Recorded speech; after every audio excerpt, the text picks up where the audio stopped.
All right. Hey girl, hey. Welcome back to my channel. Thank you for clicking on this video. If you're new here, my name is Christina, and today we are getting into another true crime video. Today we're going to talk about a crime of opportunity. This crime will take place in Palm Coast, Florida. Palm Coast, Florida is about 30 miles from Daytona Beach. Winter temperatures are probably about an average of 55. Not too shabby if you ask me. Most of the town is kind of like, they call it a bedroom town from Daytona Beach or from Jacksonville. So if that means anything in layman's terms, it's pretty chill. It's laid back. It's cool, right? On the night of December 20th, 1989, Louis Gaskin, age 23, he will be driving around Palm Coast looking for some things to get into, i.e. home invasion. So he's driving around the housing division where he comes across a couple by the name of Robert and Georgette Sternfeld. Louis is watching and waiting, looking for the perfect opportunity to go forward with his plan. He ends up looking through the window, seeing the light on. Georgette and Robert are in their den hanging out, and Louis, he shoots into the home, shooting Robert first, and also Robert is shot for a total of 3 times. As Louis enters the home, he shoots Georgette. Georgette tries to get away. Unfortunately, she is killed as well. So Louis, keep in mind this is December 20th, so Louis is looking to come up on some merchandise. He rummages through the home, ends up stealing a couple things, packs them away in his car, and goes off, tries to do it again, right?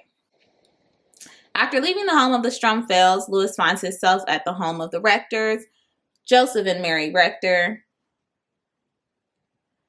Louis will go on to cut the phone lines in the home, which is crazy because I don't know if people still have hardline phones, like landline phones. But I know back then that was all that we had. So he cuts the lines of the phones and he's doing crazy things like throwing rocks, dirt, wood. He's throwing items at the house, on the roof of the house, trying to get the attention of the homeowners. So unfortunately, Joseph does come out to see what the heck is going on. What is this noise? Joseph is shot by Louis. He staggers back into the home, and fortunately for them, the couple, Mary and Joseph, are able to get away. They run to their car, but Louis does shoot at the vehicle as they speed out of there. So Joseph and Mary, they get to the hospital. They share with police what happened, and they gave a description of the guy that was shooting at them. Later on, he's coined the Ninja Killer. Louis was dressed up in this ninja costume and trying to lure out his victims. So the Rector's report of what happened to them at their home leads police back to their home. They're investigating, they're looking around, they are looking for footprints, fingerprints, track prints, because they find out that the suspect in the area had parked their car. Once they noticed that the home was rummaged through, they're trying to identify who was the suspect, right? So a mailman notices that there is a broken window over at the Strumfeld residence, and the police are led there where they find the bodies of Georgette and Robert Strumfeld. So a few days later, they're working on the case, and a tip comes in from an informant. An informant in another police jurisdiction meets with police after they see the news coverage of the story, and they give the police the information that they have the rifle that was used in the crime, and they also go on to share that they think that Louis is involved. So they share this information with the, what is it called? Flagler County Police. So Palm Coast, Flagler County, their police department, they share that information with them. So they are then brought in. The informant shares the same information they gave the partnering police jurisdiction. I believe it was Brittney, but I'll insert what county the informant originally came to. But they get with them. They're saying that, okay, yeah, I have the rifle.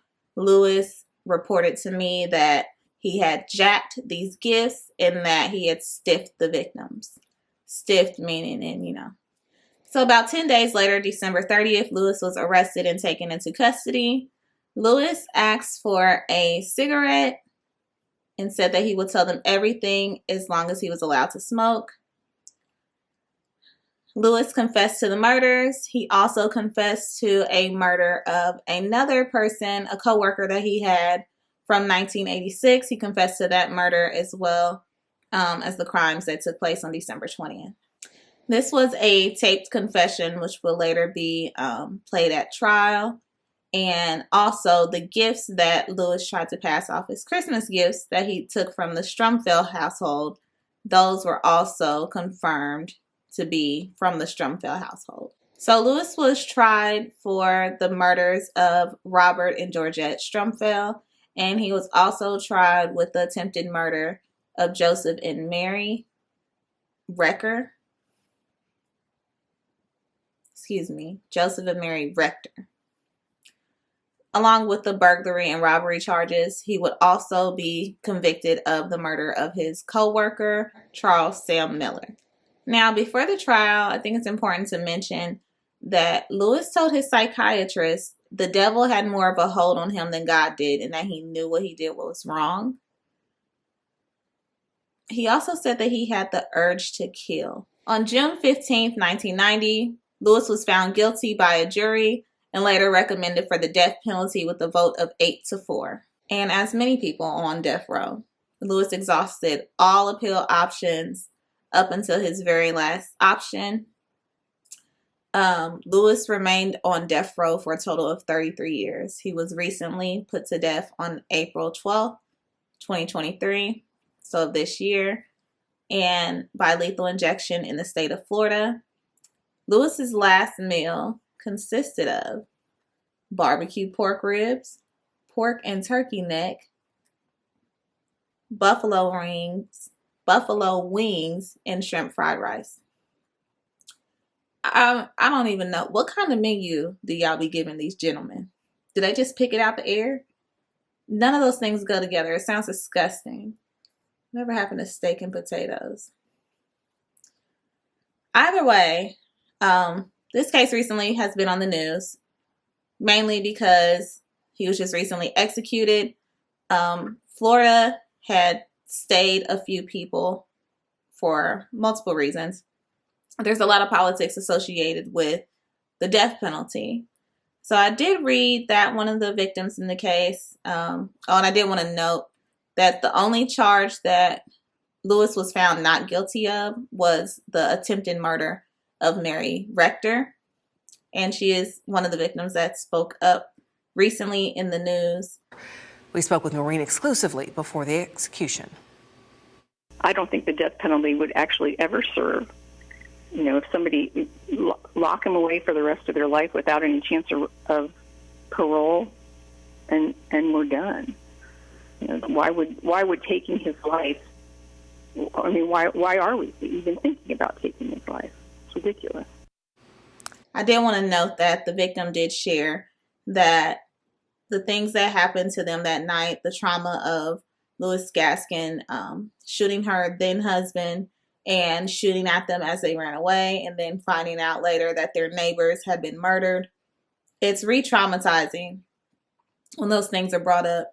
It ultimately ended her marriage, and for the news to reiterate those things, it opens up the wounds of victims as well.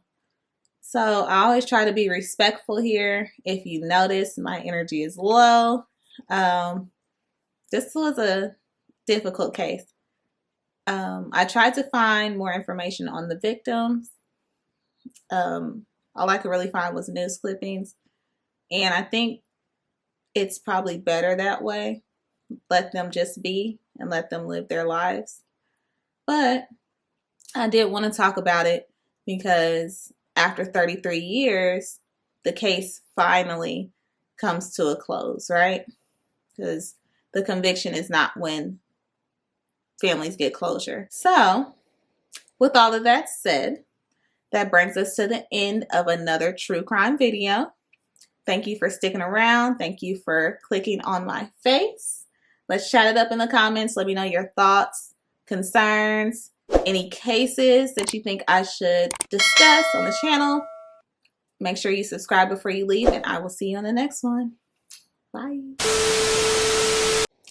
After leaving the home of the Strumfelds, Louis Runders,